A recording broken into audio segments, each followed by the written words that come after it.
Bharat south Africa మధ్య జరిగిన T20 series ను టీమిండియా 3-1 తేడాతో సొంతం చేసుకుంది. అహ్మదాబాద్ వేదికగా జరిగిన ఆఖరి టీ20లో ఓడిపోయే మ్యాచ్ లో భారత్ కంబ్యాక్ ఇచ్చి విజయం సాధించింది. టీమిండియా అందించిన 232 పరుగుల భారీ టార్గెట్ చేజింగ్ తో బరిలోకి దిగిన సౌత్ ఆఫ్రికా ఆరంభం నుంచే దూకుడు ప్రదర్శించింది. తొలి ఓవర్లోనే హ్యాట్రిక్ ఫోర్లతో శుభారంభం చేసిన క్వింటన్ డికాక్ పవర్ ప్లేలో భారత బౌలర్లను ఉతికి ఆరేశాడు. పేస్ స్పిన్ అనే తేడా లేకుండా బౌండరీలు బాది మ్యాచ్ పై పట్టు సాధించాడు. తొలి 10 ఓవర్లలో సఫారీల ఆట చూసి మ్యాచ్ వన్ సైడ్ అని అందరు ఫిక్స్ అయ్యారు. కానీ ఆ తర్వాత 10 ఓవర్లు మ్యాచ్ ఒక్కసారిగా మలుపు తిరిగింది. 11వ ఓవర్లో బంతి అందుకున్న జస్ప్రీత్ బుమ్రా అద్భుతమైన బంతితో హాఫ్ సెంచరీ బాదిన డికాక్ ను కాటన్ బౌల్డ్ చేశాడు. ఆ తర్వాత ఓవర్లోనే బ్రెవిస్ ను పాండ్యా బయటకు పంపగా 13వ ఓవర్ల వరుస బంతుల్లో కెప్టెన్ మార్క్రమ్ ఫెరారీలను చక్రవర్తి పెవిలియన్ కు పంపాడు. వరుసగా 3 ఓవర్లలోనే సౌత్ ఆఫ్రికా 4 వికెట్లను కోల్పోయింది. తొలుత 10 ఓవర్లకి ఒక వికెట్ కి 118 పరుగులతో ఉన్న సౌత్ ఆఫ్రికా జట్టు కేవలం 17 పరుగుల తేడాతోనే కీలకమైన 4 వికెట్లు కోల్పోయి పీకల్లోతు కష్టాల్లో పడింది. ఆ తర్వాత కొద్దిసేపు డేవిడ్ మిల్లర్ స్కోర్ బోర్డును ముందుకు నడిపించే ప్రయత్నం చేసిన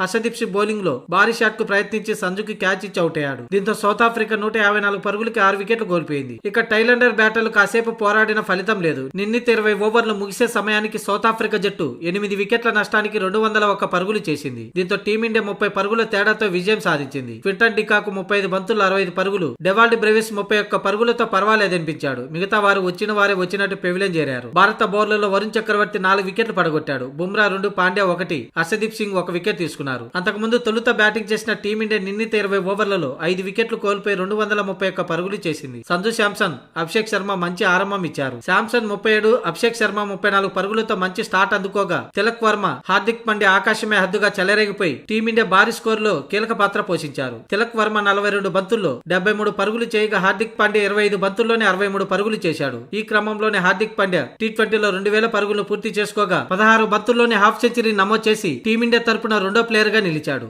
మొత్తంగా భారత్ ఈ మ్యాచ్ గెలుపుతో 3-1 సిరీస్ ను కైవసం చేసుకుంది.